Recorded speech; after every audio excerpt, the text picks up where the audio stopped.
আর সেই গুহার বাইরে দাঁড়িয়ে কথা বলতে শুরু করে। এখন আমরা কি করব?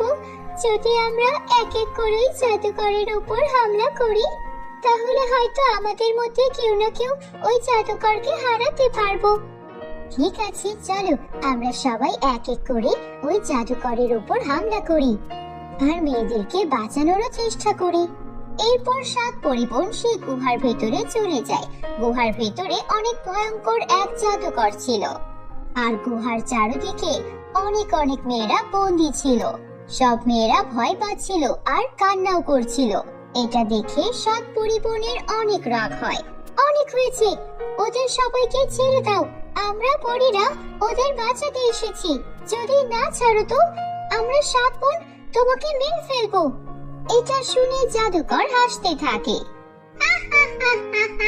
তোমরা 7 পরিবোন